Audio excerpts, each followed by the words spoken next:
A ver si os ha pasado esto. Muchas veces cuando vamos de viaje en coche vemos un edificio grande o que nos llama la atención y decidimos parar. Y claro, cuando llegamos al lugar nos damos cuenta que era lo mejor que podíamos haber hecho. Pues esto nos ha pasado hoy, pero esperad que tengo 3 historias por contar.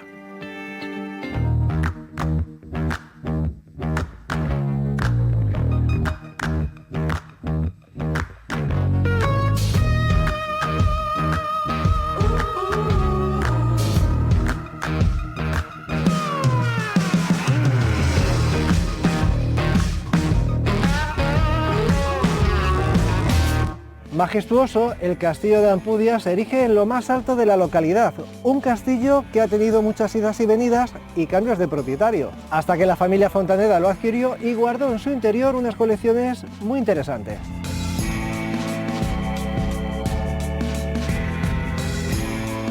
A la hora de estudiar el arte visigodo, uno de los templos que están presentes prácticamente en todos los manuales de historia del arte es San Pedro de la Nave.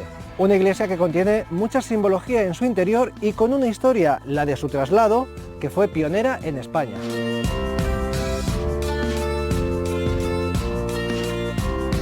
Existen lenguajes que hasta no hace mucho eran conocidos por todos, pero que con la llegada del desarrollo y las nuevas tecnologías han caído en desuso. En Villavente no quieren que esto ocurra y por eso hoy visitamos la Escuela de Campaneros.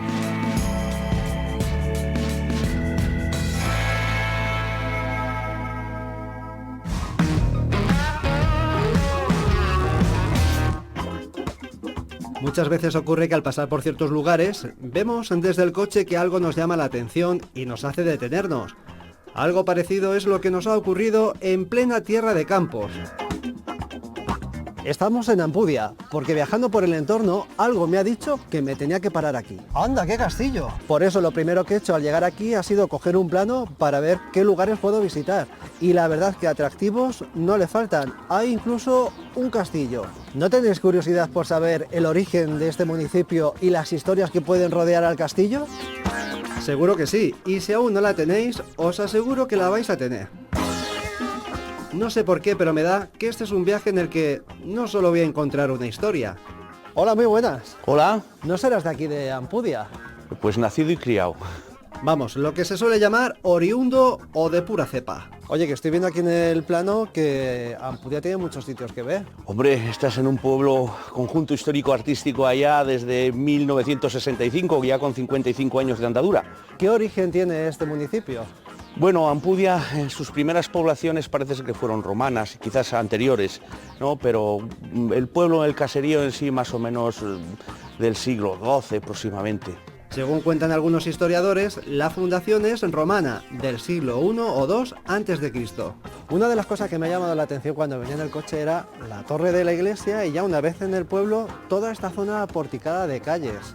Es un pueblo de una arquitectura medieval, es un pueblo que se ha conservado muy bien a lo largo de los siglos, es un sitio muy bonito para venir a pasear y a conocer, sinceramente. Pues eso es lo que quiero yo, conocer un poco Ampudia y algunas de las cosas que hay aquí. ¿Qué es lo que puedo visitar? Bueno, en Ampudia se pueden visitar unas cuantas cosas. Tenemos una oficina de turismo preciosa, tenemos un museo de arte sacro también impresionante. Ten en cuenta que aquí pasaron pues, gente muy importante. Gente importante, pero ¿importante de qué tipo? Bueno, dejemos a José María que siga y más adelante a ver si nos cuentan algo. Tenemos una colegiata, bueno, ¿qué te quieres? Se te quita el hipo, ¿no? Con una torre que es como un faro vigía en toda tierra de Campos y luego ya esta calle en la que nos encontramos y el castillo. Un castillo que supongo que tendrá mucha historia. Por supuesto, es un castillo con muchísima historia. Te invito a que te acerques a él y allí te darán cumplida información. Pues tardando estoy en acercarme al castillo, me voy para allá. Por supuesto, seguramente quedarás contentísimo. Muchas gracias, hasta luego. Al castillo que me voy, que precisamente ha sido una de las cosas que me ha llamado la atención desde el principio.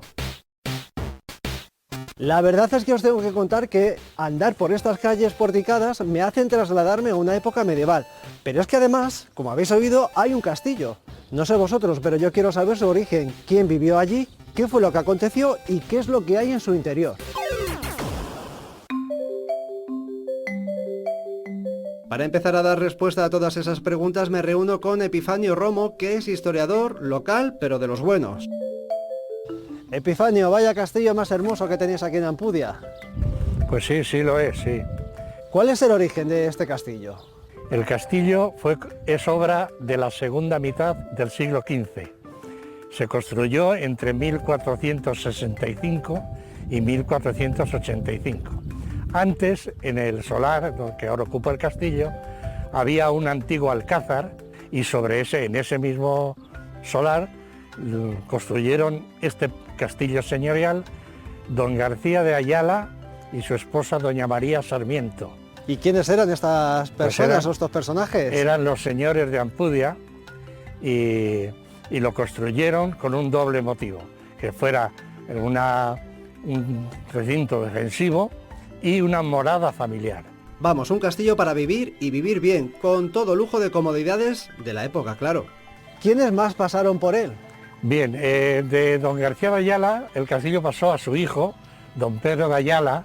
Entonces este señor se unió al movimiento comunero. En resumidas cuentas, el movimiento comunero fue a consecuencia del descontento castellano hacia un rey extranjero, Carlos I y V de Alemania. A los rebeldes. A los rebeldes comuneros, y eso propició el único acontecimiento bélico que ha tenido este castillo, que le conocemos como la batalla de Ampudia, y fue que los realistas ocuparon el castillo y los comuneros vinieron inmediatamente a recuperarlo. Para decirles, fuera de aquí, que esto no es vuestro. Estuvieron 3 días de fieros combates y al final se rindieron los que ocupaban el castillo y acabó la batalla.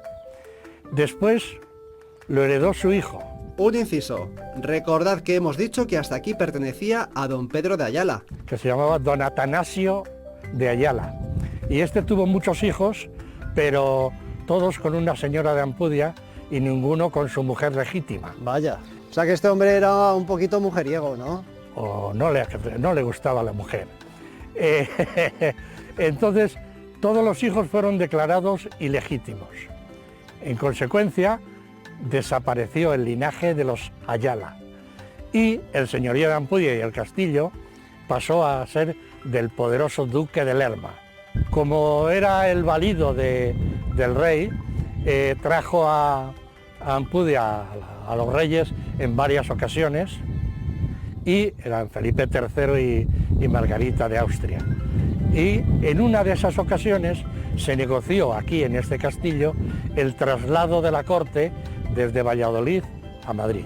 O sea que estamos hablando de un hecho histórico muy importante, porque fue aquí donde se firmó el cambio de la capitalidad de Valladolid a Madrid, ¿es así? Sí, aunque la firma figura Valladolid, las negociaciones se hicieron en Ampudia. A partir de ese momento, los nobles se hicieron cortesanos, se fueron a vivir a Madrid y los castillos quedaron abandonados. Al duque de Lerma le sucedió su nieto, que llevaba el título de conde de Ampudia. Y tras una serie de sucesiones y cambios de propietarios, al final pasó a manos de Eugenio Fontaneda en 1960. ¿A qué seguro que os está sonando lo de Fontaneda? Estamos hablando de la familia de los galleteros. Uno de la familia de los galleteros de Aguilar de Campoo, y ahora tiene un hijo que se llama igualmente Eugenio Fontaneda. Y hasta aquí podemos leer, porque lo que queremos es ir al castillo y pasar dentro para seguir conociendo esta historia.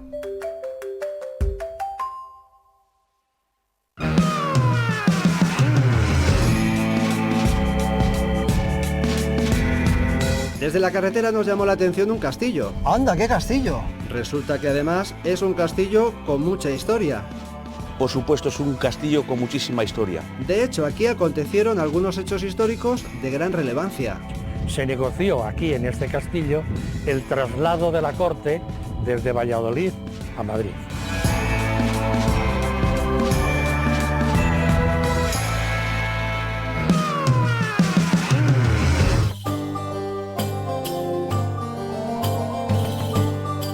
Después de haber conocido algunas de las historias y personajes históricos que han pasado por aquí, pasar a su interior se hace mucho más especial. Por eso que mejor que hablar en el patio de armas con la guía del castillo. El castillo impresiona por fuera, pero una vez que pasamos dentro tampoco se queda atrás. Pues el castillo de Ampudia podemos decir que tiene vida propia y que refleja un poco el alma y el espíritu de los ampudianos. Vamos, como para no sentirse orgullosos. ¿Cuál es la estructura que tiene todo este castillo? Sí, bueno, el castillo se divide en varios pisos o en varias plantas, digamos. Está la parte del patio de armas, tenemos la galería superior y luego estarían también los paseos de ronda, que son los exteriores, pero también hay otra parte tercera que sería la solana, ¿vale? Y podemos también destacar que el castillo tiene forma trapezoidal, aunque en realidad parece que es cuadrado. ¿Conserva o tiene alguna curiosidad arquitectónica? En principio fue un castillo militar, defensivo, allá por el siglo XIII, todavía hay documentación que así lo demuestra.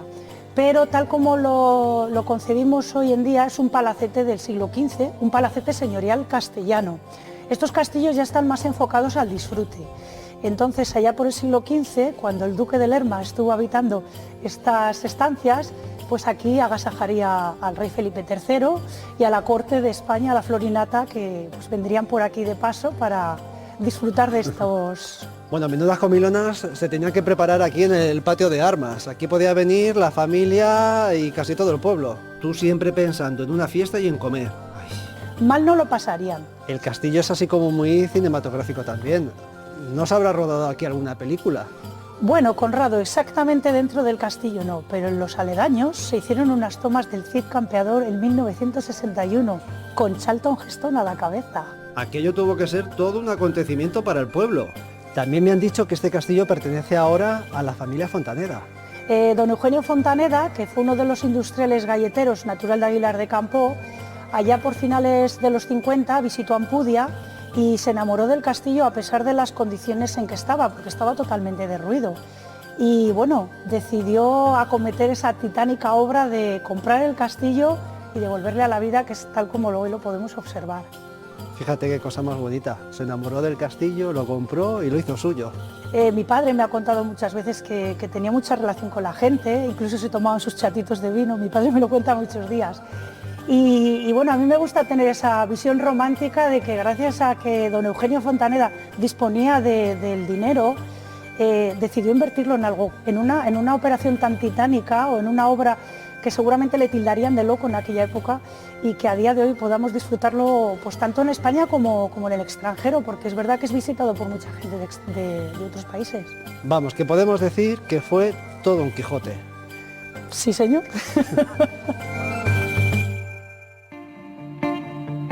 Y después de escuchar a Teresa, ¿no os habéis quedado con las ganas de saber para qué la familia Fontaneda cometió la obra de restauración del castillo? Me da que la respuesta la tenemos en el interior. Mira, ven, que resulta que la visita a este castillo no se termina aquí, porque en el interior nos encontramos con algunas estancias con objetos de colección, como por ejemplo esto, que parece que es una botica.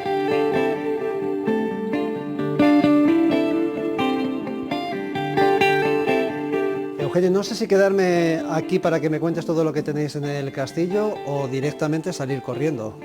Lo dices por el miedo que pueden dar estos juguetes, ¿no? Pues hombre, un poco sí. Bueno, parece mentira, pero estos juguetes eran con los que jugaban nuestros mayores no hace tanto tiempo, por lo menos hace 100 años, ¿no? Y no han salido raros ni nada de eso. Yo creo que no. Raro, dice. Raro ha salido tú. Y luego encima además tenéis aquí a un señor con un acordeón y con un cuchillo en la mano. Sí, bueno, esto es un autómata que, bueno, mueve la boca, mueve los dientes, pero efectivamente, bueno, soy consciente que tiene un punto un poco tétrico, ¿no? Bromas aparte, una de las sorpresas que el visitante se lleva cuando pasa aquí es que no solamente ve un castillo, sino algo más. Sí, bueno, en la parte en la que estamos eran originalmente las cuadras del castillo. Entonces, digamos que toda la visita pública se articula en una serie de salas que eran las salas de servicio. Cuadras, caballerizas, había una zona de herrería, una zona de servicios y una zona que eran las cocinas. Y ahora, bueno, claro, efectivamente están repletas de piezas, que bueno, es la colección de mis padres.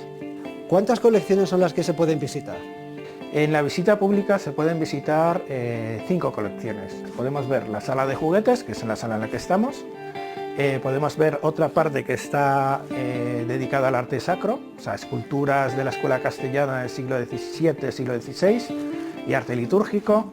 Hay otra parte que es la parte arqueológica con las piezas más antiguas de la colección, que son colecciones vinculadas a la provincia de Palencia y Castilla y León, y que alberga piezas desde la edad de hierro hasta la época visigoda, pasando por la romana. Luego hay una reconstrucción de una botica medieval con sus botámenes y con todas las piezas relacionadas con el mundo de la medicina, una sala de armas y la sala de etnografías y artes populares, que eran las cocinas originales. Esto para el visitante tiene que ser toda una sorpresa. Pues sí, ¿quién se va a imaginar lo que hay dentro? Tengo que decir que también ofrecemos, lo que pasa que ahora no podemos por medidas sanitarias, pero ofrecemos los recorridos secretos. Bueno, lo vamos a dejar en que como son secretos no se pueden contar. Efectivamente, pero bueno, esperemos que alguna vez los podemos contar. O volver a contar. Y ya que estamos en esta sala de los juguetes, ¿cuál es la muñeca o el juguete más antiguo que tenéis? Y dale con los juguetes, no te darán tanto miedo. Es una muñeca del siglo XIX, de principios, de la época de Napoleón, que lo tenemos aquí, junto con otras muñecas. Yo que he visto antes esa muñeca, la verdad te tengo que decir que no es muy agraciada que digamos. No, la verdad es que muy humanizada no es. Yo creo que Hollywood se está perdiendo una gran película con esta muñeca. Para vuestra familia, ¿qué es lo que supone tener este castillo y toda esta colección aquí? Bueno, en primer lugar, supone un privilegio, supone un orgullo. Y aparte, pues nos sentimos un poco obligados a continuar con esa labor que emprendieron nuestros padres, ¿no? Supone, o sea, sí que supone un gozo, pero también supone bastante trabajo. El edificio pide bastantes... O sea, es un edificio caprichoso, pide reformas de vez en cuando, pide mantenimiento, entonces supone también bastante trabajo. O sea que tu padre fue, lo que hemos dicho antes, un verdadero Quijote. Por lo menos yo creo que fue un hombre adelantado a su época, con una sensibilidad especial y con un hobby maravilloso, que era el del coleccionismo. Y un hombre y una familia a la que sin duda hay que agradecer su gran sensibilidad, porque gracias a ella ha podido llegar a nuestros días un edificio que formó parte de la historia de nuestro país y que además es icono de todo un pueblo, Ampudia.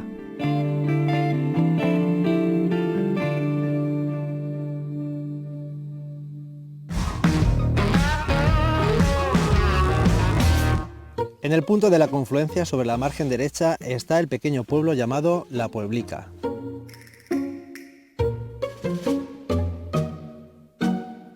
Y enfrente, sobre la orilla opuesta, el Priorato de San Pedro de la Nave, Orden de San Benito, donde hay una barca capaz también para 40 personas.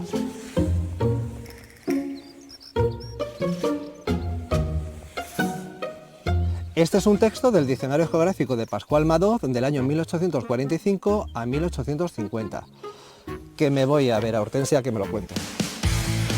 Pues sí, va a ser lo mejor, y sobre todo saber por qué me he citado aquí en medio de esta jara en flor y unos olores que, si os digo la verdad, me gustaría llevarme en la mochila.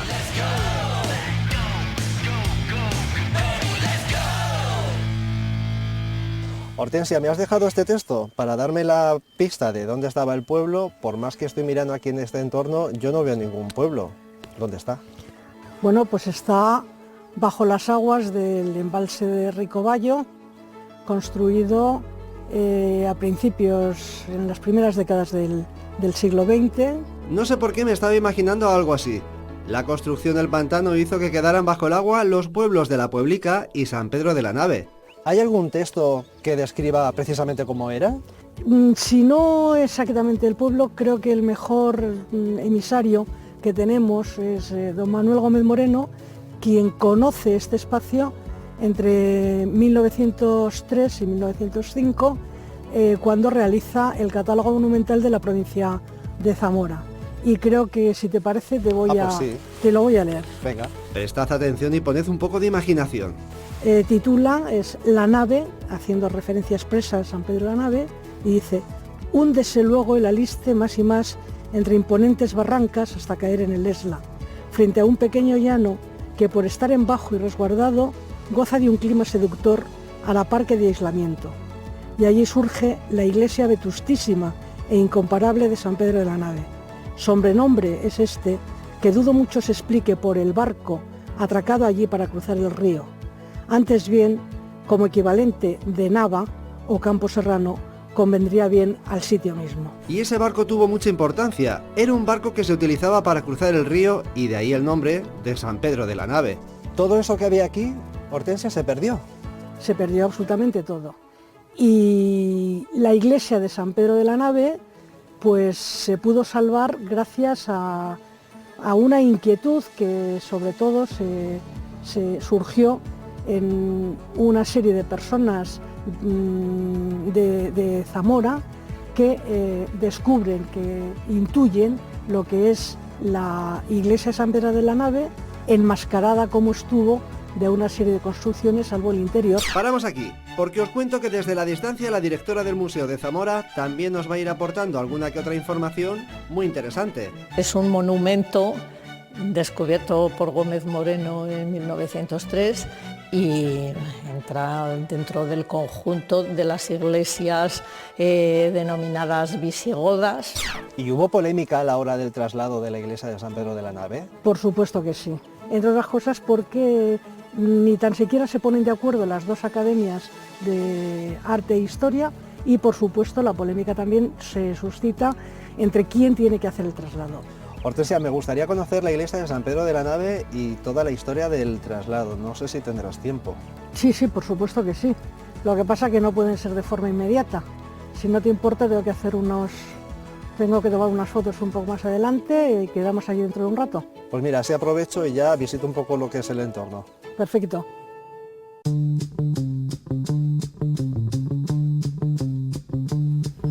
¿Cuántos pueblos no habrán desaparecido por la construcción de pantanos? Pues resulta que aquí bajo estas aguas había dos y que la iglesia principal, la de San Pedro de la Nave, se trasladó piedra a piedra. Menuda obra faraónica.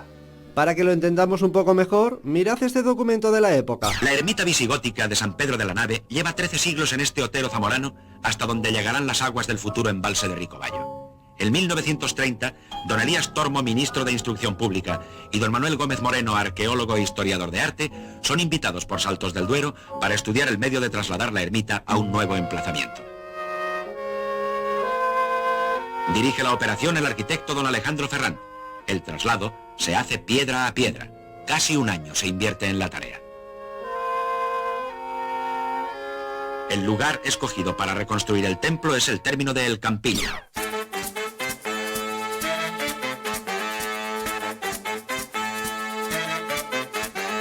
Pues para allá que me dirijo, hacia el Campillo, pero antes me llama la atención esta especie de pasillo con inscripciones que está junto al templo de San Pedro de la Nave.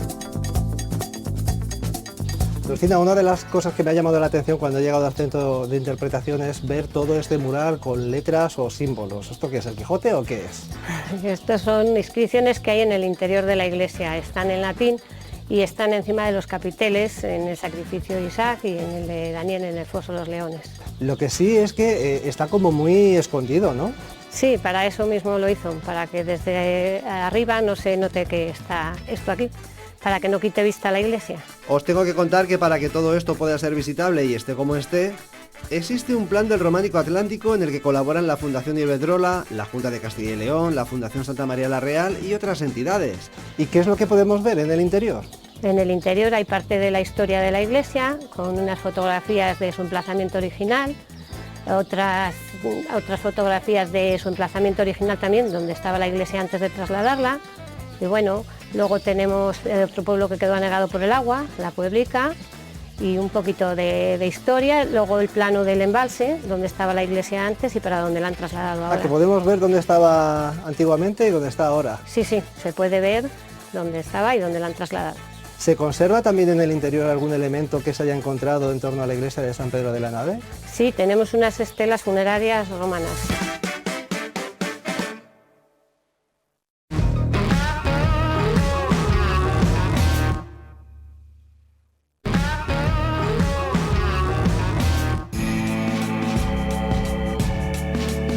Con un texto en las manos quise encontrar el motivo de mi viaje.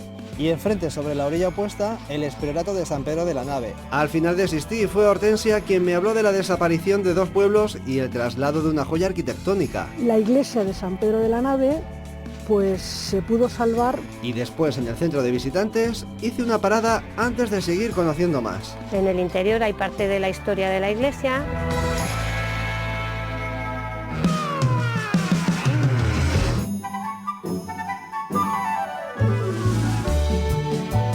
Poco a poco me voy poniendo al día con lo que ocurrió en torno a la iglesia de San Pedro de la Nave. Sin duda alguna el proceso de traslado tuvo que suponer en aquella época todo un acontecimiento. El proceso de traslado de San Pedro de la Nave fue un referente en la arquitectura y en la conservación del patrimonio. Y claro, se documentó todo el proceso muy bien. De tal forma se documentó que se hicieron vaciados en escayola de todos los relieves de San Pedro de la Nave. Y esos vaciados en escayola los tenemos en el museo, también están en el museo. Estos son precisamente los vaciados que conserva el Museo de Zamora en sus almacenes. Pero sigamos con Hortensia, que todavía nos tiene que contar muchos detalles más. ¿La imagen que tenemos ahora mismo de la iglesia era la que antiguamente había en el pueblo? No. Había una valla que circundaba el espacio en torno a la iglesia, pero sobre todo, si te das cuenta, hay una línea que es absolutamente significativa y que nos va describiendo todo el perímetro del templo actual, que son estas, que es donde, como si nos faltaran carnosidad de los propios sillares. Los va recorriendo y si te das cuenta hay más de 1 metro que esta parte del edificio estaba oculta. Hay que tener en cuenta que desde su construcción pasaron muchos siglos y claro, fue experimentando modificaciones, en este caso en el exterior. Otra cosa también muy curiosa es que tenemos huellas, por ejemplo, de grafitos muy antiguos, pero otros grafitos un poco más modernos. Grafitos o hendiduras, que es donde la gente afilaba sus navajas. Además de otra serie de inscripciones e incluso cruces alrededor de la iglesia para poder hacer una especie de calvario en torno a ella. ¿También se aprovechó para reconstruir algún elemento que no estaba? Sí, claro. Ellos han ido a quitar todos los elementos para mantener el edificio más puro, el edificio que es el más importante, lo más puro posible. Hay que entender que los criterios que se utilizaban antes estaban basados en eliminar componentes para buscar la pureza del edificio. Ahora se haría de otra forma, e incluso añadieron alguna parte buscando esa pureza que os estoy contando. La cubierta no era esta, y de hecho, el cimborrio que tenemos ahí, esa pequeña cúpula donde habría una cúpula posiblemente sobre pechinas, pues no existía. Eso es para darle idea de lo que pudo ser en origen. Al hacer el traslado se desconocía y entonces hacen esa propuesta que es totalmente nueva. Hortensia, ¿y qué hay del interior? ¿La imagen que tenemos actualmente es también la imagen que había antiguamente? Bueno, yo creo que se ha conservado bastante, porque tenemos un grabado fechado en 1878 de Tomás María Garnacho, es este. Ah, que lo tienes aquí. Sí, lo tengo aquí. Es esta imagen, ¿sí?, que me parece preciosa porque tienes a las abuelitas que van a rezar y ves los distintos niveles con el altar al fondo. Aquí lo que más se ve es piedra, pero también se pudieron trasladar esos otros elementos arquitectónicos más efímeros. Bueno, la madera estaría relacionada sobre todo con la cubierta, con las cubiertas. Y de esas nos han quedado unas vigas que se conservan en el Museo de Zamora. Esta es una de las vigas que junto con las grapas conserva el Museo de Zamora. ¿Dónde estaba ubicada esta viga? Dicen que encima del Arco del Triunfo. Luis Caballero hace una recreación de dónde podría estar y de cómo podrían unirse las grapas a los sillares. Aún nos queda pasar al interior del templo, pero antes de hacerlo y reunirme con Jesús del Castillo, arquitecto y director del Plan Románico Atlántico, quiero enseñaros algo de lo que Hortensia me habló. Hortensia nos ha comentado que originalmente el templo estaba rodeado de tierra y de hecho podemos ver que hay una diferenciación entre la tonalidad de la piedra en la parte superior y la parte inferior. Y claro, como la tierra llegaba hasta aquí, hay que imaginar a la gente que se sentaba en el muro y sacaba unas navajas para afilarlas, de ahí que continuamente tengamos pequeñas hendiduras. Pero uno de los aspectos importantes de la iglesia es el interior y los relieves que hay dentro.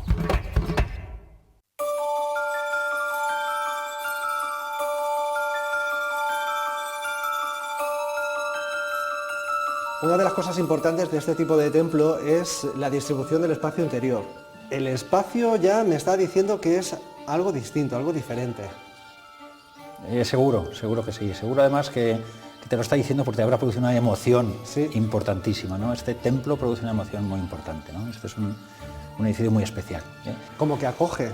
te acoge, te recoge. Tiene una escala humana, aunque estemos en un templo, ¿no? Un edificio gótico tiene una escala más divina. Os puedo asegurar que esa ha sido la primera sensación que he tenido al pasar. La sensación de que estoy en un sitio especial. ¿Y qué característica tiene el espacio interior de San Pedro de la Nave?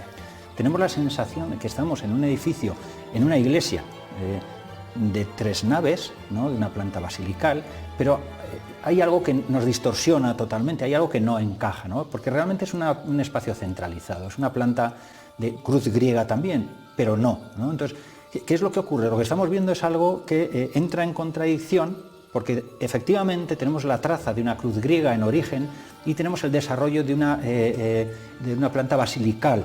En la Edad Media se utilizaban también los templos para reflejar símbolos con el fin de pues también un poco inculcar la catequesis a los ciudadanos. ¿Aquí podemos encontrar ejemplos? Estos edificios eran los libros, era el internet para estas personas, y entonces a través de toda la iconografía que podemos ver en los capiteles, en todos esos grupos escultóricos, nos están contando una historia, y además es una única historia. En este caso, por ejemplo, está muy ligada a la redención. ¿De qué elementos iconográficos estamos hablando? ¿Qué es lo que podemos ver? Hay un primer grupo escultórico que podemos ver en la parte original de la cabecera, que son detalles muy geométricos.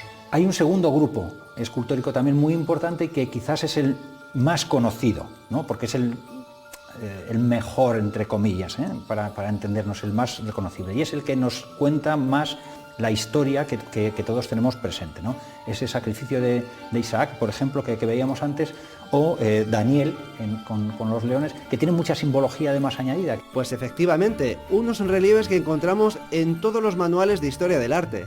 ¿Y hay también otros elementos que hagan referencia a la Eucaristía? Sí, por supuesto. A ver, siempre vamos a tener esa relación, ¿no? con la Eucaristía, nos vamos a encontrar unos arcos, nos hablan de Jerusalén, ¿no? Bueno, hay, por supuesto, simbología absoluta en cada uno de los detalles que podemos encontrarnos en la iglesia, sin duda. Pero efectivamente luego podemos encontrar curiosidades, ¿no?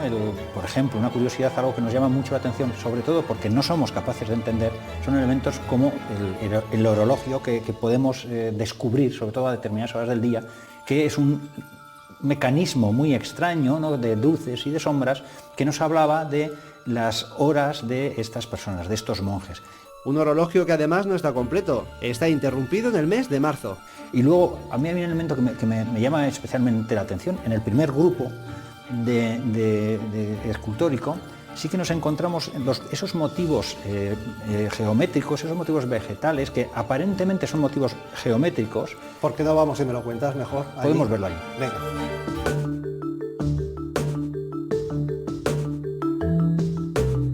Aquí en la cabecera podemos ver una de esas curiosidades que seguramente en la primera impresión no nos llama la atención, pero dentro de toda la geometría que se repite en este friso, ¿no?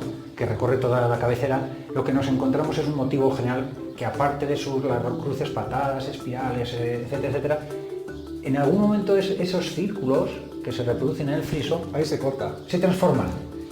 Y si nos fijamos con atención, esos 3 círculos realmente no son tales, sino que lo conforma un dragón que hace todo ese dibujo, recorrido, y un dragón que es alanceado por un caballero, ¿no? Que nos encontramos a la derecha, de manera muy no tiene la expresión artística que tiene la segunda fase de los grupos escultóricos, pero sí simbólica, ¿no? Tiene fuerza simbólica. Efectivamente. O sea, es un caballero alanceando a un dragón, ¿no? Pero además tremendamente camuflado con la geometría que compone toda la cabecera. Es decir, no llama la atención, no tiene un exceso de protagonismo, se integra perfectamente, pero está ahí.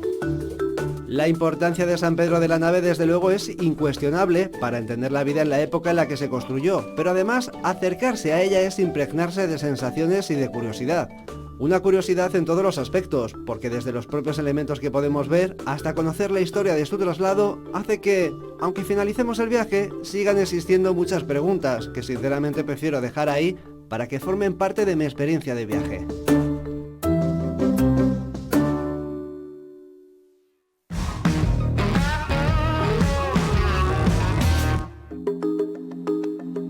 Si algo me gusta de este programa es que no siempre tengo muy claro lo que me voy a encontrar. Es el caso de esta historia. A ver, ¿qué os cuento? Me he venido a Villavante buscando una historia y de momento aquí en el pueblo, pues como que... A ver que suena la campana.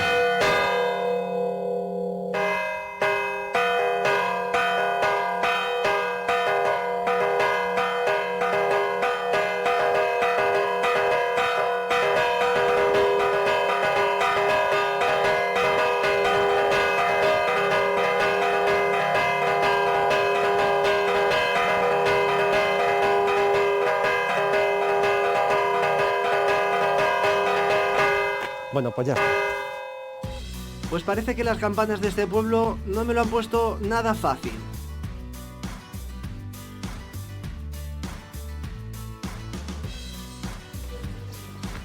Hola. Hola, muy buenos días. Buenos días. Buenos días. ¿Eres de aquí de Villavante? No nací aquí, pero soy la presidenta de este pueblo. Lo primero, ¿cómo te llamas? Yo me llamo Carmen. Carmen, a ver si me puedes ayudar, porque yo he llegado aquí a Villavante buscando una historia y lo único que me he encontrado son el sonido de las campanas de aquí del pueblo, que son consistentes. Es lo más importante del pueblo y es una tradición muy antigua. Y tanto que lo son. A ver si me dejan hacer la entrevista. No me digas que hay una tradición en cuanto a las campanas aquí. Desde hace unos 35 años hay una escuela de campaneros. Ahora lo empiezo a entender todo. ¿Y hay mucha gente relacionada con la escuela de campaneros? Sí, antes había mucho más porque había mucho más niños, pero ahora sigue habiendo niños que están tocando en la escuela de campaneros. De hecho, tenemos un día exclusivo para la escuela de campaneros. Tenemos el primer domingo de agosto, aquí es festivo y se realiza la fiesta de las campanas. La fiesta de las campanas, o sea que es toda una tradición. O sea que en torno a las campanas hay todo un lenguaje, podemos decir. Todo un lenguaje. Aquí las campanas sirven para tocar a muerto, para espantar tormentas, para decir que es día de fiesta. Las campanas se usan para todo. Me gusta esto de que se utilicen para espantar. A ver si me voy a tener que llevar una campana en la mochila, que a veces viene bien eso de espantar. Fíjate, yo que pensaba que esto de las campanas solamente era lo de la campanilla, esto de los hoteles. Pues no, ahí estás equivocado. Hay toda una fiesta dedicada a ella. Aparte de que en este pueblo pues hay muchísima tradición y el domingo de agosto, el primer domingo, viene gente de toda España a tocar las campanas aquí. Oye, pues si tenéis una campana a mano, ya sabéis, el primer domingo de agosto podéis venir a Villavante. Oye, Carmen, ¿tú crees que si voy al campanario alguien me puede hablar del lenguaje de las campanas? Seguro, y gente mucho más lista y más inteligente que yo que saben tocar las campanas. Pues oye, me voy para allá, gracias. Muy bien, gracias, hasta luego. Y como no puede ser de otra forma, con el sonido de las campanas de fondo, voy a conocer a una persona que sabe y mucho del lenguaje que existe en torno a las campanas. Ceferino, ¿podemos decir que tú eres el campanero de Villavante? Sí. O sea que antiguamente había una persona que se dedicaba a tocar las campanas. Sí, esto es un poco peculiar, ¿ya? El presidente del pueblo lo subastaba siempre a la baja. El campanero cobraba en cereal. Una imina, un cuartal, que son unos 11, 12 kilos, y entonces lo ponían un tope y de ahí iban bajando hasta el que más barato lo hiciera. O sea que al final tocaban las campanas el que menos cobraba. Efectivamente. ¿Qué me estás contando? Sí, era así. Pues por lo que me está contando a veces ni se pagaba. Y digo yo que como todo en esta vida, para tocar las campanas también había que saber. Hay que saber, claro, pero al principio pues claro, lo cogía la gente, por ejemplo, el hombre que más familia a lo mejor tenía, que tenía siempre gente disponible para tocar, porque es que había que tocar 3 veces al día. Había que tocar por la mañana al venir el día, a mediodía, que era la hora de la comida, y después a la noche, que era el toque de oración. Había que retirarse ya porque se acababa la jornada y se iba para casa. Entonces a esas 3 horas siempre había que tocar. Si encima sumamos otros eventos, al final estaba todo el día implicado. O sea que esto, digamos que era un extra para el que tocaba las campanas. Sí, sí. Esto era un extra por eso, porque el padre, el señor que cogía las campanas, tenía a los hijos que no sabía qué mandarles porque no había trabajo, y bueno, pues a uno o a 2 ya los tenía destinados para ir a tocar de normal, más bien a mediodía y a la noche, porque claro, al venir el día se levantaba el padre de los chicos y era el que tocaba a lo mejor a las 6 de la mañana o por ahí para salir al campo. Oye, ¿existe un lenguaje en torno a las campanas? Bueno, lenguaje sí, porque hay algunos que tienen música, tienen letra, por ejemplo el de difunto a niños, por suerte ahora no hay que tocar porque prácticamente no se muere ninguno. El de nube. ¿El de nube? El de nube. ¿Esto qué era? En algunos sitios le llaman nube, en otros lados le llaman tiemblo. o nublado, que se tocan las campanas, por ejemplo, cuando hay tormentas. Ah, cuando venía la tormenta se tocaba la campana para avisar. Efectivamente. Amigo. Más bien era porque había fe en ellas y decía que destruía las nubes al tocar y que marchaban y que no traían piedras. Curiosa la cosa, era una manera de espantar a las nubes. Oye, ¿y tú me puedes enseñar algunos tipos de tocar las campanas? Sí, hombre, podemos subir a la torre y te lo enseño cómo se toca. Pues venga, vamos para allá. Vale. Dicho y hecho, al campanario que nos vamos. Oye, que ancha la escalera, Ceferino. Mira que como no hay mucho espacio, Ceferino, te quedas tú ahí y me lo cuentas, ¿vale? Vale. Ceferino, lo primero que hay que hacer, ¿qué es? Bueno, pues para poder tocar las campanas hay que poner las cuerdas a los badajos.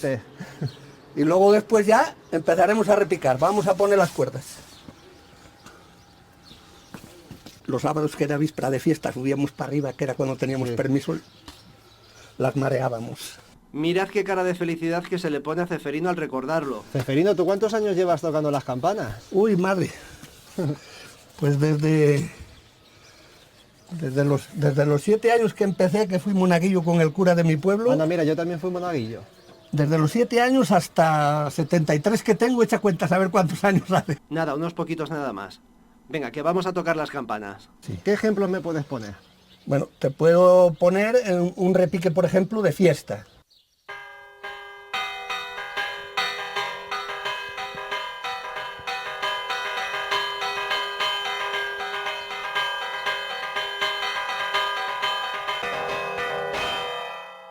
Luego después, por ejemplo, se tocaba mucho también para ahuyentar las nubes.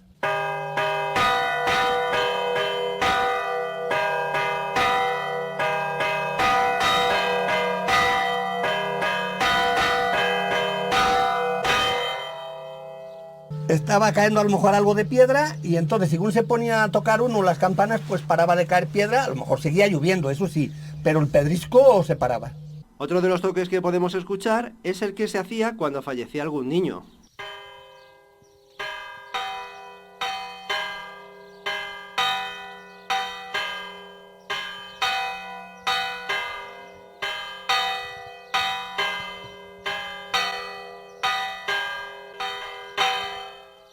Y por último tendríamos el de difunto, que dependiendo de si era hombre o mujer la persona fallecida, había uno u otro toque.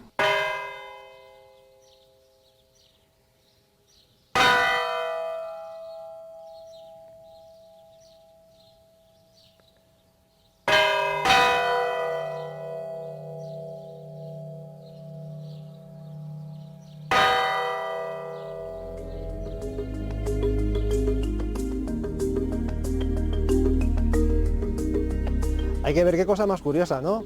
Este es el lenguaje que se utilizaba para que no solamente el pueblo, sino también los alrededores se enteraran pues, de una fiesta o de una defunción. Pero claro, Ceferino lo ha aprendido de tradición oral. El caso es que aquí en Villavante existe una escuela de campaneros donde las nuevas generaciones se están formando.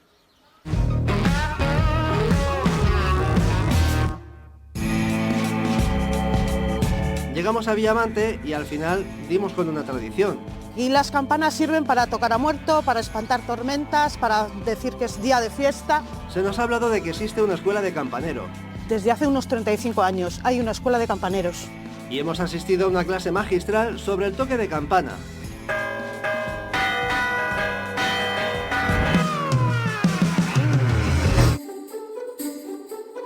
El recorrido por esta tradición en Villavante está siendo apasionante y desde luego muy peculiar. Es una tradición con pozo y muy arraigada aquí. Antes de visitar la escuela de campaneros, me gustaría saber un poco más sobre el origen de todo esto. Jorge, ¿me puedes contar algo? Bueno, el origen es muy antiguo, ¿no? Hay quien en un ejercicio de datación lo sitúa en la cultura china. Ya en la cultura romana se encontraban estos instrumentos. Lo cierto es que están muy vinculados con la vida de los pueblos y en Villavante hemos intentado recoger ese legado y preservarlo de tal forma que no se olvide. Campaneros, Jorge, había prácticamente en todas las localidades. Era una figura muy importante, ¿no? Sí, efectivamente. Encontramos a veces hechos muy curiosos. En Villavante, como ya se ha dicho, se subastaba la figura del campanero entre los vecinos del pueblo. Sí, y recordad que esto se hacía a la baja. ¿para qué hacerlo al alza?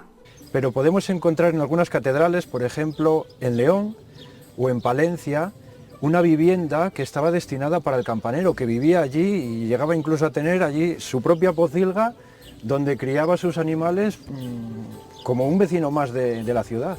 Claro, pero aquí en Villavante encima nos encontramos con que hay una escuela de campaneros. ¿Por qué precisamente aquí? ¿Por qué? Porque las campanas estaban vinculadas con el día a día de los habitantes de los pueblos. Si había una alegría para el pueblo, las campanas emitían un sonido alegre. Si había una tristeza, como por ejemplo la muerte de un vecino, las campanas emitían un sonido triste. La importancia de las campanas reside en que eran y son instrumentos de comunicación. Y en la Escuela de Campaneros de Villavante luchamos precisamente para que la generación de millennials y la generación Z pues lleguen a comprender que las campanas dan más que las horas del reloj, sino que avisan, pues por ejemplo, de la muerte de un vecino, cuando se convoca al pueblo para tomar una decisión en un concejo, cuando hay fuego y alertan al vecindario para que acudan todos a apagar esas llamas, cuando es la hora de bendecir los campos en la primavera y salen todos en rogativa, en procesión, etc. Una vez conocidos algunos de los sonidos de las campanas e indagado en el origen de todo esto, lo que me queda es por conocer la Escuela de Campaneros. ¿Cómo enseñarán? ¿Cuántos jóvenes habrá ahí?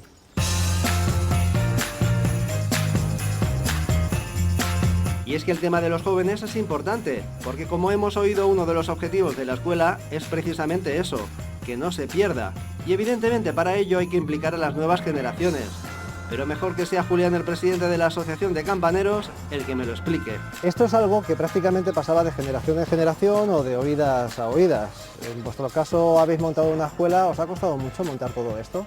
Pues cuando se empezó aquí a tocar las campanas, pues y lo de la asociación, entonces a los niños se les enseñaba lo primero a tocar con 2 latas, tocar para que cogieran el ritmo del toque que se tocaba. Entonces ya se pasaban a las campanas y allí se realizaba el toque ya el ejecutivo. Este es, Julián, digamos, el material que utilizáis. ¿Tiene alguna característica especial? Lo primero es que, como veis, unas son más grandes que otras, dependiendo de la edad de los alumnos. Bueno, las campanas son más o menos por el tamaño que tienen, pues tienen unos sonidos distintos, pero al último son siempre hechas del mismo material. Una tiene que ser más grande y otra más pequeña. Normalmente la campana grande siempre se pone hacia la derecha del que está tocando y la campana pequeña hacia la izquierda. ¿Cuántos alumnos hay ahora mismo en la escuela? Bueno, ahora mismo tenemos 4 alumnos y vienen los sábados, el sábado que pueden venir y se les da una clase para que vayan a aprender a tocar. 4 alumnos, dice, pues no está nada mal. Y uno de los alumnos de esta escuela de campaneros está también con nosotros. ¿Tú por qué te has apuntado? Pues nada, yo ya sabía tocar las campanas antes porque mi abuelo, en el pueblo de donde soy, ya me había enseñado en su momento, pero quise perfeccionar porque muchos de los toques ya se habían perdido y entonces pues qué mejor que aquí, ¿no?, que queda cerca para aprenderlos. Digamos que a Darío no le ha hecho falta mucho sensibilizarse. ¿Qué es lo más difícil de aprender esto? Pues a ver, yo creo que lo más difícil de aprender es el ritmo, pero bueno, yo creo que eso cada uno lo va cogiendo, pues cada persona a su manera, no sé. Unos tendrán más facilidad, otros menos. ¿Cuál es el toque de campana que a ti personalmente más te gusta? Pues yo creo que como a muchos el de fiesta, porque es el que cada uno da su visión particular, ¿no? Mientras que otros están más establecidos, el de fiesta sí que cada uno puede ir improvisando, puede dar su toque especial, ¿no?, a la manera de tocar las campanas.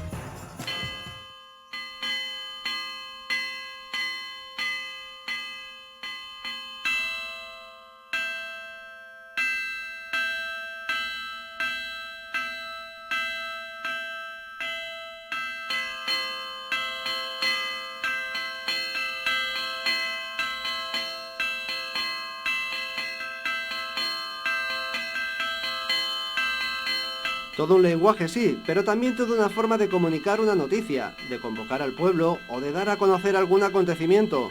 Unos sonidos que la población conocía a la perfección y que gracias a asociaciones como esta de Villavante no caerá en el olvido.